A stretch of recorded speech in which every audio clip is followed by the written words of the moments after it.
इसे कहते हैं कसक और चाहत। ट्रेन चलने को ही थी कि अचानक कोई जाना पहचाना सा चेहरा जनरल बॉगी में आ गया। मैं अकेली सफ़र कर रही थी। सब अजनबी चेहरे थे। स्लीपर का टिकट नहीं मिला तो जनरल डिब्बे में ही बैठना पड़ा। मगर यहाँ ऐसे हालात में उस शख्स से मिलना ज़िंदगी के लिए एक संजीवनी के समान था। ज़िंदगी भी कमबख्त कभी कभी अजीब सा मोड़ ले लेती है। ऐसे हालातों में सामना करवा देती है जिसकी कल्पना तो क्या कभी ख्याल भी नहीं कर सकते। वो आया और मेरे पास ही खाली जगह पर बैठ गया। ना मेरी तरफ देखा, ना पहचानने की कोशिश की। कुछ इंच की दूरी बनाकर चुपचाप पास आकर बैठ गया। बाहर सावन की रिमझिम लगी थी, इस कारण वो कुछ भीग गया था। मैंने कनखियों की नज़र बचाकर उसे देखा। उम्र के इस मोड़ पर भी कमबख्त वैसा का वैसा ही था। हाँ, कुछ भारी हो गया था, मगर इतना भी ज़्यादा नहीं। फिर उसने जेब से चश्मा निकाला और मोबाइल में लग गया। चश्मा देखकर मुझे कुछ आश्चर्य हुआ। उम्र का यही एक निशान उस पर नज़र आया था कि आंखों पर चश्मा चढ़ गया था। चेहरे पर और सर पे मैंने सफ़ेद बाल खोजने की कोशिश की, मगर मुझे नहीं दिखे। मैंने जल्दी से सर पर साड़ी का पल्लू डाल लिया। बालों को डाई किए काफ़ी दिन हो गए थे मुझे। ज़्यादा तो नहीं थे सफ़ेद बाल में मेरे सर पर, मगर इतने ज़रूर थे कि गौर से देखो तो नज़र आ जाए। मैं उठकर बाथरूम गई। हेड बैग से फेस वॉश निकाला, चेहरे को ढंग से धोया, फिर शीशे में चेहरे को गौर से देखा। पसंद तो नहीं आया, मगर अजीब सा मुंह बनाकर मैंने शीशा वापस बैग में डाला और वापस अपनी जगह पर आ गई। मगर वो साहब तो खिड़की की तरफ से मेरा बैग सरकाकर खुद खिड़की के पास बैठ गए थे। मुझे पूरी तरह देखा भी नहीं, बस बिना देखे ही कहा, सॉरी। भाग कर चढ़ा तो पसीना आ गया था। थोड़ा सूख जाए फिर अपनी जगह बैठ जाऊंगा। फिर वह अपने मोबाइल में लग गया। मेरी इच्छा जानने की कोशिश भी नहीं की। उसकी यही बात हमेशा मुझे बुरी लगती थी। फिर भी ना जाने उसमें ऐसा क्या था कि आज तक मैंने उसे नहीं भुलाया। एक वो था कि 10 सालों में ही भूल गया। मैंने सोचा शायद अभी तक गौर नहीं किया, पहचान लेगा। थोड़ी मोटी हो गई हूँ, शायद इसलिए नहीं पहचाना। मैं उदास हो गई।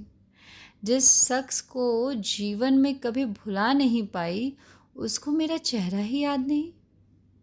माना कि औरतों और लड़कियों को ताड़ने की इसकी आदत नहीं, मगर पहचाने भी नहीं। शादीशुदा है, मैं भी शादीशुदा हूँ, जानती थी। इसके साथ रहना मुश्किल है, मगर इसका मतलब ये तो नहीं कि अपने ख्यालों को, अपने सपनों को जीना छोड़ दूँ। एक तमन्ना थी कि कुछ पल खुल के उसके साथ गुजारूं। माहौल दोस्ताना ही हो, मगर हो तो सही। आज वही शख्स पास बैठा था जिसे स्कूल टाइम से मैंने दिल में बसा रखा था। सोशल मीडिया पे उसके सारे अकाउंट्स चोरी छुपे देखा करती थी। उसकी हर कविता, हर शायरी में खुद को खोजा करती थी। वह तो आज पहचान ही नहीं रहा। माना कि हम लोगों में कभी प्यार की पिंगे नहीं चली, ना कभी इजहार हुआ। हाँ, वो हमेशा मेरी केयर करता था और मैं उसकी केयर करती थी। कॉलेज छूटा तो मेरी शादी हो गई और वो फ़ौज में चला गया। फिर उसकी शादी हुई। जब भी गांव गई उसकी सारी खबर ले आती थी। बस ऐसे ही ज़िंदगी गुजर गई। आधे घंटे से ऊपर हो गया। वो आराम से खिड़की के पास बैठा मोबाइल में लगा था। देखना तो दूर, चेहरा भी ऊपर नहीं किया। मैं कभी मोबाइल में देखती, कभी उसकी तरफ। सोशल मीडिया पर उसके अकाउंट खोलकर देखे, तस्वीर मिलाई, वही था, पक्का वही, कोई शक नहीं था। वैसे भी हम महिलाएं पहचानने में कभी भी धोखा नहीं खा सकती। 20 साल बाद भी सिर्फ आंखों से पहचान ले फिर और कुछ वक्त गुजरा। माहौल वैसा का वैसा था, मैं बस पहलू बदलती रही। फिर अचानक टीटी आ गया, सबसे टिकट पूछ रहा था। मैंने अपना टिकट दिखा दिया, उससे पूछा तो उसने कहा नहीं है। टीटी बोला फाइन लगेगा? वह बोला लगा दो। टीटी कहाँ का टिकट बनाऊँ? उसने जल्दी से जवाब नहीं दिया, मेरी तरफ देखने लगा।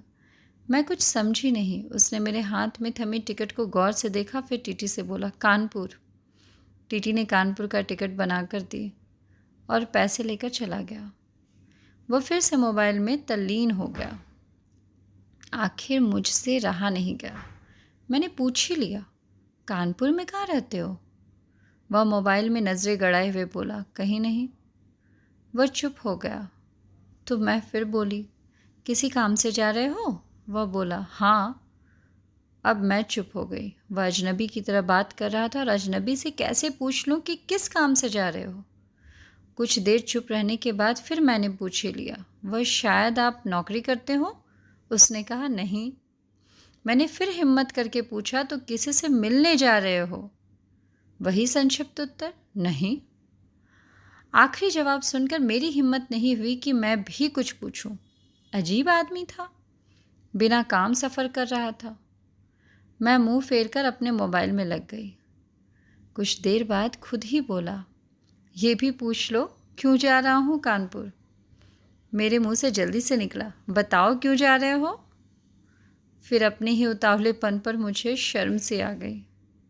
उसने थोड़ा सा मुस्कुराते हुए कहा, एक पुरानी दोस्त मिल गई जो आज अकेले सफ़र पर जा रही है। फौजी आदमी हूँ, सुरक्षा करना मेरा कर्तव्य है। अकेले कैसे जाने देता, इसलिए उसे कानपुर तक छोड़ने जा रहा हूँ। इतना सुनकर मेरा दिल ज़ोर से धड़का। नॉर्मल नहीं रह सकी मैं, मगर मन के भाव को दबाने का असफल प्रयत्न करते हुए मैंने हिम्मत करके फिर पूछा, कहाँ है वो दोस्त? कमबख्त फिर मुस्कुराता हुआ बोला, यहीं मेरे पास बैठी है। इतना सुनकर मेरा सब कुछ समझ में मुझे आ गया कि क्यों उसने टिकट नहीं लिया, क्योंकि उसे तो पता ही नहीं था कि कहाँ जा रही हूँ मैं। सिर्फ और सिर्फ मेरे लिए वह दिल्ली से कानपुर का सफ़र कर रहा था। जानकर इतनी खुशी मिली कि आंखों में आंसू आ गए। दिल के भीतर एक गोला सा बना और फट गया। परिणाम में आंखें तो भीगनी ही थी। बोला, रो क्यों रही हो? मैं बस इतना ही कह पाई, तुम मर्द हो, नहीं समझ सकते। वह बोला, क्योंकि थोड़ा बहुत लिख लेता हूँ इसलिए एक कवि और लेखक भी हूँ, सब समझ सकता हूँ। मैंने खुद को संभालते हुए कहा, शुक्रिया मुझे पहचानने के लिए और मेरे लिए इतना टाइम निकालने के लिए। वह बोला, प्लेटफॉर्म पर अकेली घूम रही थी, कोई साथ नहीं दिखा तो आना पड़ा। कल ही रक्षाबंधन था, इसलिए बहुत भीड़ है। तुमको यूँ अकेले सफ़र नहीं करना चाहिए। क्या करती, उनको छुट्टी नहीं मिल रही थी और भाई यहाँ दिल्ली में आकर बस गए। राखी बांधने तो आना ही था। मैंने मजबूरी बताई। ऐसे भाइयों को राखी बांधने आई हो जिनको ये भी फिक्र नहीं कि बहन इतना लंबा सफ़र करके अकेली कैसे करेगी। भाई शादी के बाद भाई रहे ही नहीं, भाभीयों के होकर रह गए। मम्मी पापा रहे नहीं। कह मैं उदास हो गई। वह फिर बोला, तो पति को तो समझना चाहिए, उसकी बहुत बिजी लाइफ है, मैं ज़्यादा डिस्टर्ब नहीं करती और आजकल इतना खतरा नहीं है रहा, कर लेती हूँ मैं अकेले सफ़र। तुम अपनी सुनाओ, कैसे हो? अच्छा हूँ, कट रही है ज़िंदगी। मेरी याद आती थी क्या? मैंने हिम्मत करके पूछा। वो चुप हो गया, कुछ नहीं बोला। तो मैं फिर बोली, सॉरी, यूँ ही पूछ लिया, अब तो परिपक्व हो, कर सकते हो ऐसी बात। उसने शर्ट की बाजू की बटन खोलकर हाथ में पहना वो तांबे का कड़ा दिखाया जो मैंने ही फ्रेंडशिप डे में उसे दिया था। बोला, याद तो नहीं आती पर कमबख्त ये तेरी याद दिला देता है। कड़ा देखकर दिल को बहुत सुकून मिला। मैं बोली, कभी संपर्क क्यों नहीं किया? वह बोला, डिस्टर्ब नहीं करना चाहता था, तुम्हारी अपनी ज़िंदगी है और मेरी अपनी ज़िंदगी है। मैंने डरते डरते पूछा, तुम्हें छू लूँ? वह बोला, पाप नहीं लगेगा? मैं बोली, नहीं, छूने से नहीं लगता। और फिर मैं कानपुर तक उसका हाथ पकड़कर बैठी रही। बहुत सी बातें हुई। ज़िंदगी का एक ऐसा यादगार दिन था जिसे आखिरी सांस तक नहीं भुला पाऊंगी।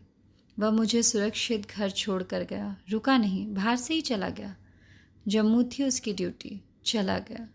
उसके बाद उससे कभी बात नहीं हुई क्योंकि हम दोनों ने एक दूसरे के फ़ोन नंबर नहीं लिए। हालांकि हमारे बीच कभी भी नापाक कुछ भी नहीं हुआ। एक पवित्र सा रिश्ता था, मगर रिश्तों की गरिमा बनाए रखना ज़रूरी था। फिर ठीक 1 महीने बाद मैंने अखबार में पढ़ा कि वो देश के लिए शहीद हो गया। क्या गुजरी होगी मुझ पर, वर्णन नहीं कर सकती। उसके परिवार का क्या गुजरा होगा पता नहीं। लोक लाज के डर से मैं उसके अंतिम दर्शन में भी नहीं जा सकी। आज उससे मिले 1 साल हो गया है। आज भी रक्षाबंधन का दूसरा दिन है। आज भी सफ़र कर रही हूँ, दिल्ली से कानपुर जा रही हूँ। जानबूझकर जनरल डिब्बे का टिकट लिया मैंने। अकेली हूँ, ना जाने दिल क्यों आस पास बैठा है। आज फिर आएगा और पसीना सुखाने के लिए उसी खिड़की के पास बैठेगा। एक सफ़र वो था जिसमें कोई हम सफ़र था। एक सफ़र आज है जिसमें उसकी यादें हम सफ़र है। बाकी ज़िंदगी का सफ़र जारी है। देखते हैं कौन मिलता है, कौन साथ छोड़ता है। तो दोस्तों, अगर कहानी पसंद आई हो तो सब्सक्राइब कीजिए, लाइक कीजिए और हाँ, शेयर करना बिल्कुल ना भूलिए। धन्यवाद।